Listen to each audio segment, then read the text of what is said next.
welcome to The Helpful Teacher. My name is Monique. I'm so happy that you have joined us once again for another tutorial. So today I have for you 5 tips to ensure that your guided reading lesson is top notch. So without further ado, let's get started.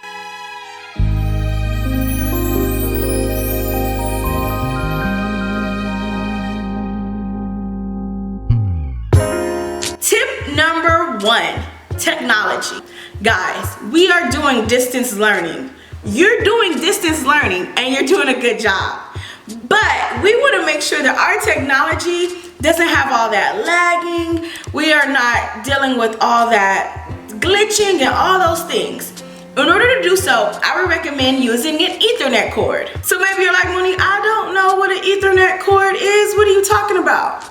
Here's an Ethernet cord. It's similar to those old school phone cords that we used to use back in the day. Yes, I know about it. Don't ask me my age. But you would connect it from your computer or laptop directly to your router, and it just provides a more stable connection. It connects directly to the router, so it's the best connection that you can have. Now, if you don't have an Ethernet cord and you're not trying to go buy one, don't. I've linked down below in the description box a few websites that you can go to where you're able to test the speed of your internet connection. All of the platforms that you're using, whether it be Google Meets, Zoom, all of those, they have a minimum requirement that you must have for your internet speed. So go ahead and check those out to test it if you're experiencing any issues. Tip number 2, planning. Now, I know we're all rock star teachers and we have our guided reading lessons down to the T in the classroom, but online is just a little different. So what I would recommend is perhaps you have something like this. One of my colleagues gave me this a while back and I still use it to this day. And it's just a template that I'm able to have organized all of my students, who they're grouped with, what time I'll be meeting with them, so forth and so on. So I have them grouped by their reading level. And one thing I would recommend doing is using that link that's provided to you for your Zoom conference. Put that link right at the bottom of each group that you're gonna have. That way you have it organized for you. You're able to send that link to the correct students, and it just saves a lot of time and brain power that we don't have to use. You should also have your books already tabbed and ready for you to use between each lesson. Now, I would recommend having all levels, the ones that you're gonna meet for that day, have them tabbed in your browser. That way, when it's time to go to the next lesson, you have it ready, you pulling it up, you're good to go. I would also recommend keeping a little notebook nearby so that you're able to write down any anecdotal notes, any skills that you want to make sure that your students are hitting, any notes that you're jotting to yourself that you're making sure that you're telling them, all those things. Even you can do it online. I can't deal with paper. I lose every document that I have, but if it's online, I'll keep it organized and I'm just more successful like that. So to each his own. Now, one last tip as far as planning goes is classroom management. Guys, I guarantee you, those same chatty Cathys, that's what I call them, chatty Cathys, that are in your classroom talking, they're gonna talk. They're going to unmute themselves. You're going to mute them back, and they're going to unmute themselves. Don't ask me how I know, but it's true. So, there's this wonderful educator named Tara West. Many of you probably have heard of her before, but she has created tons of different online resources for us to use during this time. One thing that she has created was these visual cues. You're able to use these cues to tell your student to turn on their mic, turn off their mic, turn up their speakers, listen, pay attention, all those things that we want our students to know, but we may not want to interrupt our lesson. So showing these visual cues may help. In the description box below, I'll have a link to her free resource that she has on TPT. I would also recommend visiting her Facebook page. On her Facebook page, oh my goodness, it's amazing.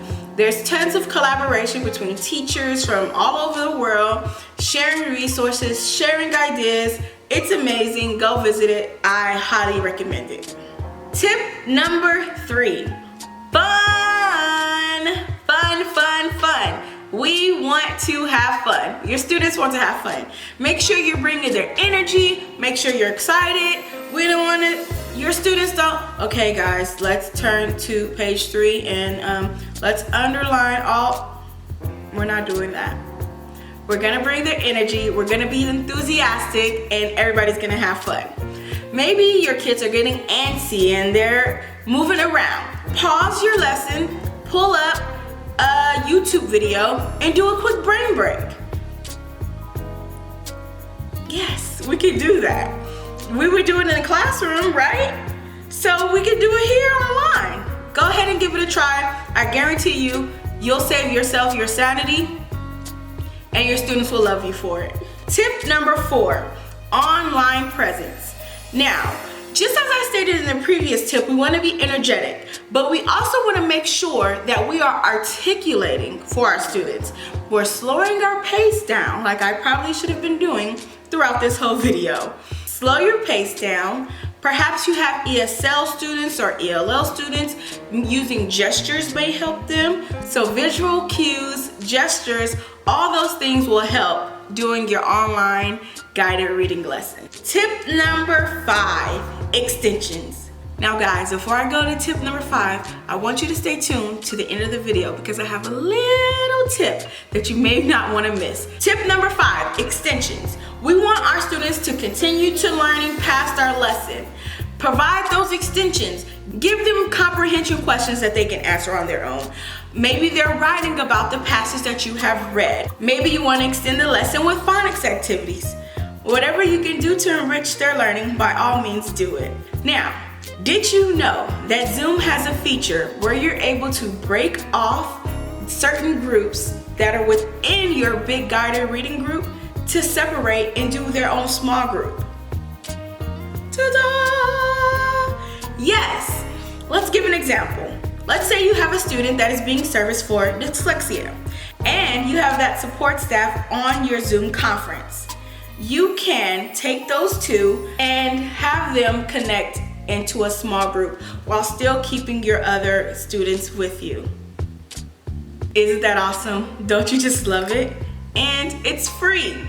So guys, there's so many things that we can do online while we're here at home. So many resources that we haven't even tapped into, guys. So I know you guys are doing good. I don't even know how many weeks that we've been into this, but kudos to you for searching through YouTube, searching through all these avenues to find out what you can do to service your kids. Also, if you have any questions, go ahead and comment down below with those questions and I'll be more than happy to do so.